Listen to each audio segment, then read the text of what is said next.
Hi friends. Today we are going to learn about the medical termination of Pregnancy Bill 2020. It is presently being pending in the Parliament. This bill replaces the MTP Act 1971. This MTP termination of pregnancy bill is related to abortion. The procedures that has to be followed by the medical practitioner, a pregnant woman, and the conditions when a pregnant woman can abort her own child. India does not allow free abortions, so abortions can be made only when there is a risk of life to the pregnant woman or if there is substantial abnormalities of the child. Hence, the opinion of the medical practitioner is necessary to abort a child in India. What are the changes made and what are the differences between the 1971 Act and the 2020 bill?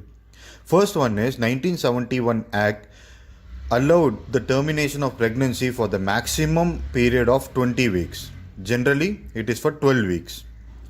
But there were criticisms about this because usually the abnormalities of a child can be found out only during the 20th week of the pregnancy.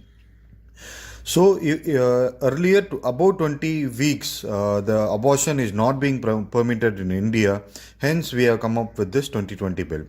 Earlier, what it used to happen, if after a scan, if the child has been found out that there is substantial abnormal physical or mental abnormalities to the child, or if the pregnancy may risk the life of the mother, or it might be a grave injury to the life of a mother, only then the pregnant woman is being allowed to terminate her pregnancy. So if it is less than 12 weeks, the opinion of one medical practitioner who is registered by the state government, if in his opinion, if the pregnancy can be aborted, then it will be done. In between 12 to 20 weeks, if it is above 12 weeks, then there is a necessity of opinion of two medical practitioners who are being registered by the state government. But presently 2020 bill, it has extended up to 24 weeks, and even after 24 weeks there is a possibility that a pregnant woman, with the approval of the medical board which will be constituted by the state government, it is important, they may ask in the prelims also, and the medical board should be formulated by the state government, but the rules should be notified by the central government. Hence, medical board is not constituted by central government but by the state government. So the minimum 20 weeks, if the pregnant woman wanted to terminate her child below 20 weeks, then the opinion of one medical practitioner is necessary who is being registered under the state government. If it is between 20 to 24 weeks, then again the opinion of the two medical practitioners is necessary. If it is about 24 weeks, then the recommendation of the medical board is necessary. So this is also one of the criticism because it involves a huge procedure that has to be followed by the pregnant woman to terminate a child between 20 to 24 weeks and about 24 weeks.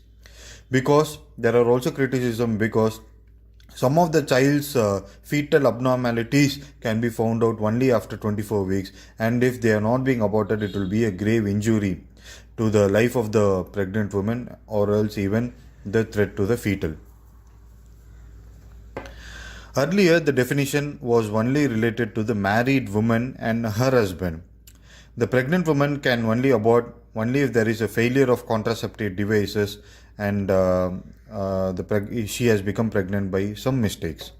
So it was related only to married women.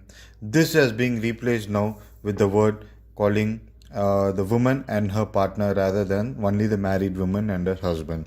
So it has become easy for the woman and her partner if she is becoming pregnant by the failure of any contraceptive devices to abort the child. Next one is the medical board. The medical board is being constituted by the state government and the rules are being notified by the central government. Termination of pregnancy above 24 weeks requires the consent of the medical board. The medical board also checks on the reasons of substantial abnormalities. Only then the child can be aborted. The fetus can be aborted. And the medical board should consist of a gynecologist mandatorily, a pediatrician, a radiologist, and any other member who are being decided by the state government. It is important. Next one is the privacy of the woman has to be protected by the medical practitioner, and her identity should not be disclosed except to a person who is authorized by the law. So only then they can disclose the identity of the woman who has done this termination of a pregnancy.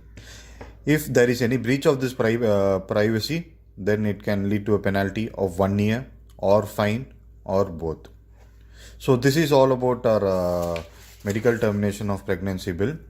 There are some criticism because women's consent is not being considered as a priority, rather than the opinion of the medical practitioner is being considered as a priority.